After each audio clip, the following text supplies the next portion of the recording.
하나님의 손을 움직이는 기도의 비밀 사랑하는 성도 여러분, 그리고 진리의 말씀을 사모하는 모든 분들께 하나님의 크신 은혜와 평강이 함께 하시기를 기도합니다.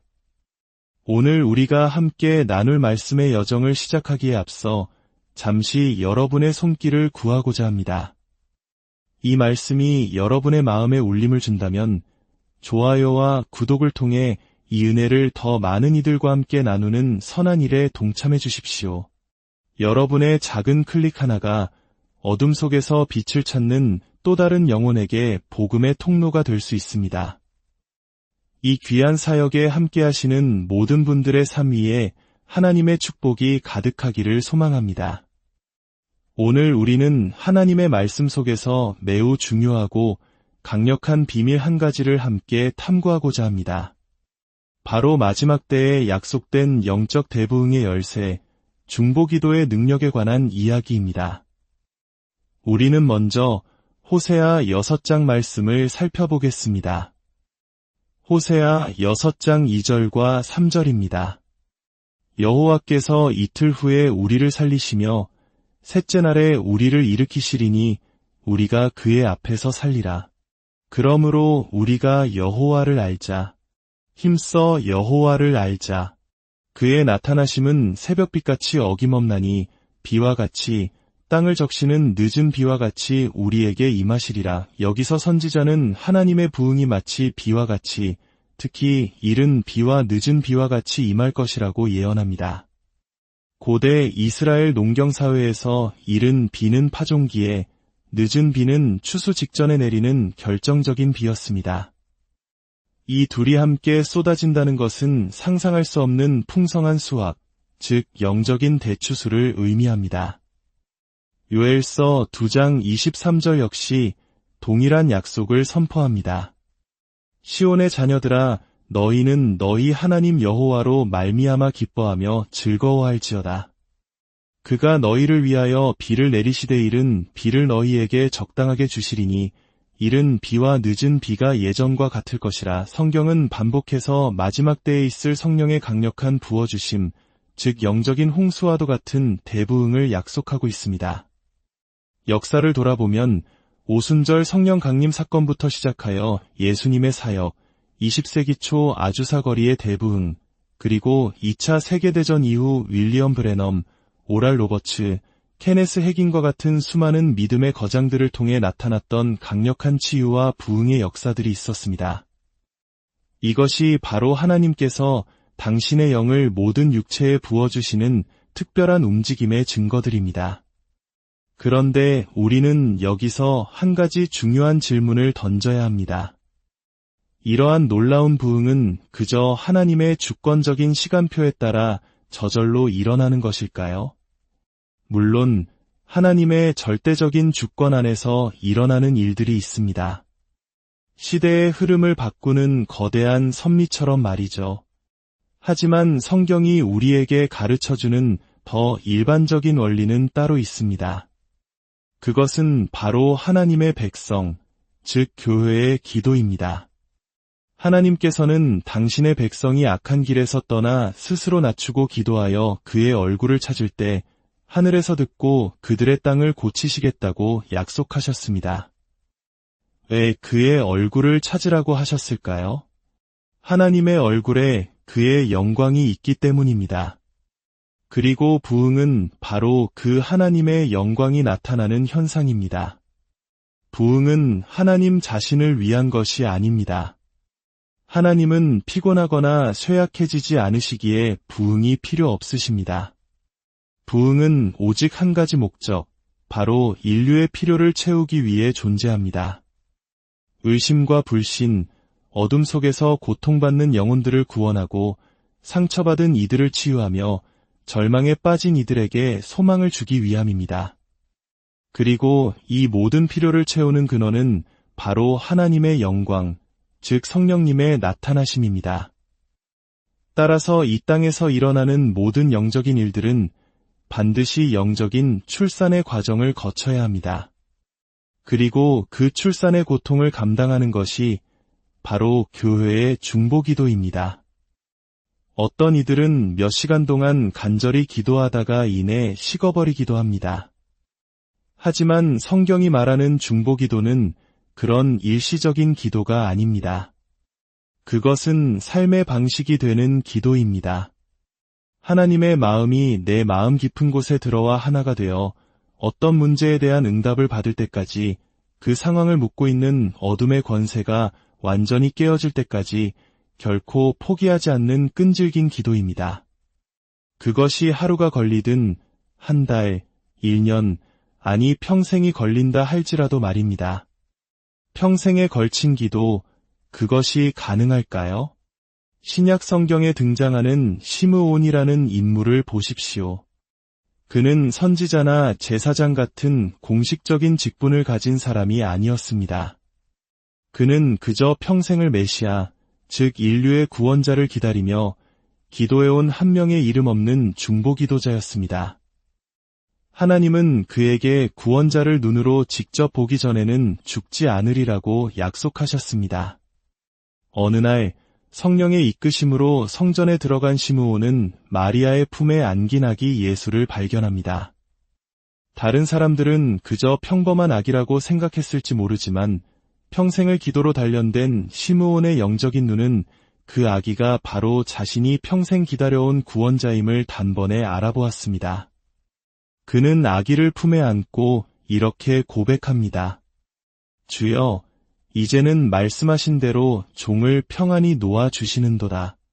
내 눈이 주의 구원을 보았사오니 한 사람의 끈질긴 중보기도가 인류 구원의 서막을 여는 통로가 된 것입니다. 성전에는 안나라는 나이 많은 여선지자도 있었습니다. 그녀는 젊은 시절 남편과 사별한 후 수십 년간 성전을 떠나지 않고 밤낮으로 금식하며 기도로 하나님을 섬겼습니다. 그녀 역시 아기 예수를 보자마 퍼메이사이라 이스라엘의 구원을 기다리던 모든 이들에게 그 아이에 대해 증언했습니다. 이 두 사람의 기도를 생각해 보십시오. 그들의 기도는 영적인 세계에서 구원이라는 생명을 잉태하는 산고와도 같았습니다. 그들의 영적인 출산이 있었기에 마리아가 육신을 통해 자연적인 출산을 할 수 있었던 것입니다. 우리는 하나님과 함께 일하는 동역자입니다. 많은 사람들이 하나님께서 하늘에서 홀로 모든 것을 계획하고 결정하신다고 생각하지만 하나님은 이 땅에서 우리 없이는 일하지 않으십니다. 언약의 파트너인 우리를 통해 일하기를 원하십니다. 부흥도 마찬가지입니다. 부흥은 그리스도의 몸된 교회가 흘리는 눈물과 해산의 고통과 같은 기도를 통해 영적인 세계에서 먼저 태어납니다. 그렇게 영적인 부흥이 태어날 때 비로소 교회는 새로운 영혼들, 새로운 신자들을 낳을 수 있게 되는 것입니다. 말씀이 씨앗이라면 중보기도는 그 씨앗에 물을 주어 싹트게 하는 행위입니다. 고린도전서 3장에서 말하듯 한 사람은 심고 다른 사람은 물을 주지만 자라게 하시는 이는 오직 하나님이십니다. 그렇다면 우리는 이 부흥의 비를 어떻게 얻을 수 있을까요? 스가랴 10장 1절이 그 방법을 정확히 알려줍니다. 봄비가 올 때에 여호와 곧 구름을 일게 하시는 여호와께 비를 구하라. 무리에게 소낙비를 주셔서 밭의 채소를 각 사람에게 주시리라. 봄비가 올 때에, 즉 늦은 비가 내릴 때에 비를 구하라고 말씀하십니다. 지금이 바로 그때입니까? 예수님께서는 누가복음 21장에서 마지막 때의 징조에 대해 말씀하셨습니다. 해와 달과 별의 징조가 있고 땅에서는 민족들이 혼란에 빠지며 바다와 파도의 성난 소리로 인해 사람들이 무서워 기절할 것이라고 하셨습니다. 또한 무화과나무와 모든 나무를 보라. 싹이 나면 너희가 보고 여름이 가까운 줄을 자연히 아나니 이와 같이 너희가 이런 일이 일어나는 것을 보거든 하나님의 나라가 가까이 온 줄을 알라고 말씀하셨습니다. 성경에서 무화과나무는 이스라엘을, 다른 나무들은 이방 민족들을 상징합니다. 오늘날 우리는 이스라엘이 다시 나라를 회복하고 세계의 열방이 각자의 자리에서 마지막 때의 퍼즐을 맞추어 가는 것을 목도하고 있습니다. 마치 추수 직전에 여름이 가까워 온 것처럼 하나님의 시간표가 거의 다 찼음을 알 수 있습니다. 예수님은 이런 징조들이 보일 때 우리의 구속이 가까웠으니 머리를 들라고 명하십니다. 이것이 바로 스가랴가 말한 늦은 비를 구해야 할 때입니다. 바로 지금입니다. 우리가 살고 있는 이 시대는 성경의 예언들이 성취되고 있는 마지막 때입니다.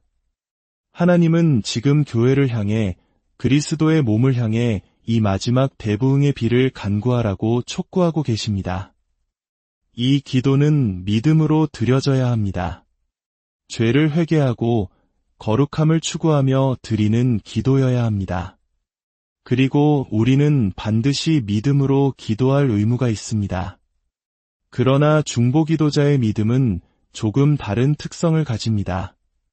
우리가 자신의 문제, 예를 들어 건강이나 재정 문제를 위해 기도할 때는 즉각적인 결과를 기대합니다. 그리고 결과가 보이지 않으면 우리는 말씀을 바꾸는 것이 아니라 나 자신에게 무슨 문제가 있는지 살피고 변화를 시도합니다. 하지만 중보기도는 다릅니다. 중보기도자는 자신이 기도한 결과물을 평생 보지 못할 수도 있습니다. 한 번도 본 적 없는 사람, 앞으로도 결코 만나지 못할 사람을 위해 기도할 수 있습니다. 이것이 바로 많은 사람들이 중보기도라는 예수를 잃어버린 이유입니다. 즉각적인 보상이 눈에 보이지 않기 때문입니다. 때로는 내가 기도해주는 사람이 여전히 악한 모습으로 살아가는 것을 보면서도 보이지 않는 것을 믿음으로 선포하며 흔들리지 않아야 합니다. 이것은 특별한 종류의 믿음을 요구합니다. 보이는 것에 흔들리지 않고 전능하신 하나님의 말씀을 굳게 붙드는 성숙한 믿음 말입니다. 그렇다면 어떻게 이런 끈질긴 믿음을 가질 수 있을까요? 그것은 기도의 결과가 당장 눈앞에 나타나지 않더라도 하나님의 약속은 반드시 성취된다는 것을 알기 때문입니다. 이사야서 44장 3절은 이렇게 약속합니다. 나는 목마른 자에게 물을 주며 마른 땅에 시내가 흐르게 하며 나의 영을 내 자손에게 나의 복을 내 후손에게 부어주리니 우리가 교회의 부흥을 위해 기도할 때 그 부흥의 물결은 가장 먼저 기도하는 우리 자신에게 임하게 됩니다. 중보기도자는 누구보다 먼저 성령의 임재와 능력을 체험하는 특별한 축복을 받습니다. 또한 이사야 66장 8절과 9절은 우리에게 놀라운 확신을 줍니다. 시온은 진통을 하자마자 자식을 순산하였도다. 여호와께서 이르시되 내가 아이를 갖도록 하였은즉 해산하게 하지 아니하겠느냐. 내 하나님이 이르시되 나는 해산하게 하는 이인즉 어찌 태를 닫겠느냐 하시니라. 하나님께서 우리에게 중보기도의 마음을 주시고 성령을 통해 기도하게 하셨다면 어찌 그 기도의 열매를 맺지 못하게 하시겠습니까? 하나님께서 지난 2000년 동안 이 마지막 대부흥을 준비해 오셨는데 마침내 그 아기가 태어나기 직전에 자국문을 닫으시겠습니까? 결코 아닙니다. 이 부흥은 사산되지 않을 것입니다. 반드시 태어날 것입니다. 그리고 우리 세대는 이 영광스러운 부흥의 탄생을 목격하고 그 산파 역할을 감당하도록 부름받은 축복받은 세대입니다. 사랑하는 여러분, 이 책임은 바로 우리 중보기도자들의 어깨 위에 있습니다. 그리스도의 몸된 교회가 함께 짊어져야 할 사명입니다. 특히 가정의 영적 제사장인 남성들이여, 일어나십시오. 뱀과 정갈 같은 악한 영들이 당신의 가정을 유린하도록 내버려 두지 마십시오.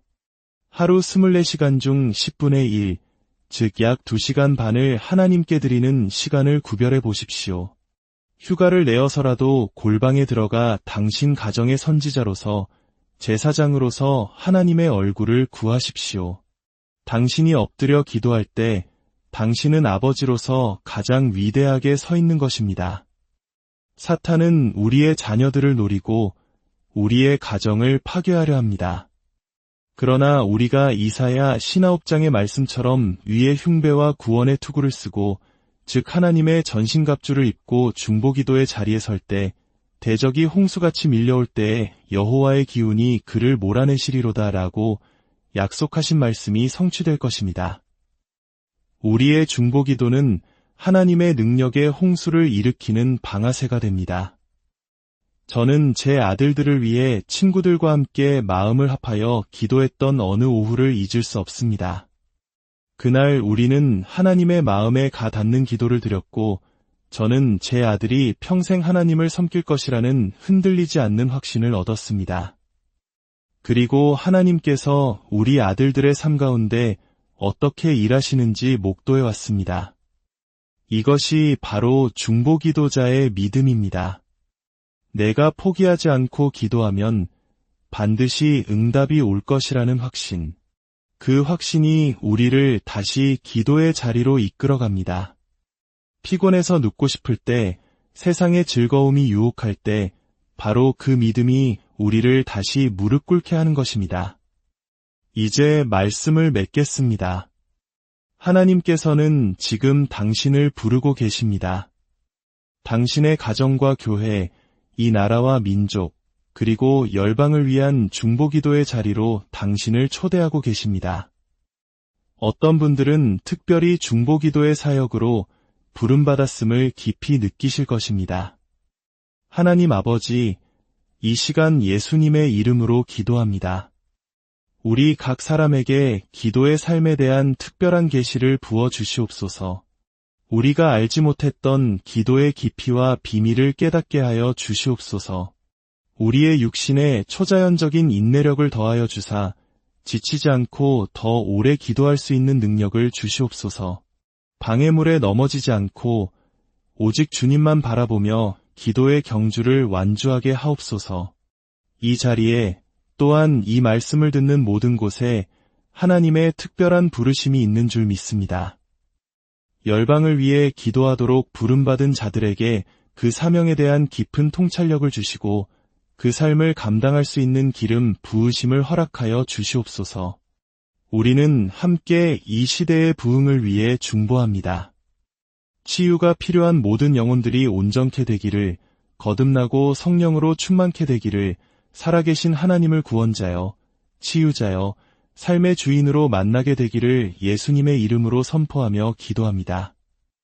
여러분의 삶 속에서 중보기도의 능력이 풀어지고 하나님의 은사와 자비가 강물처럼 흘러넘치기를 축원합니다.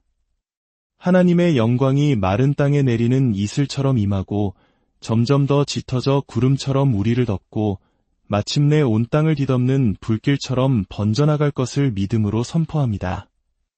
주님께서 말씀하십니다. 나를 믿는 자는 나의 영광을 보리라. 온 땅이 나의 영광으로 가득 차게 될 것이라. 할렐루야. 우리 모두가 그 영광의 증인이 되기를 예수 그리스도의 이름으로 축복합니다.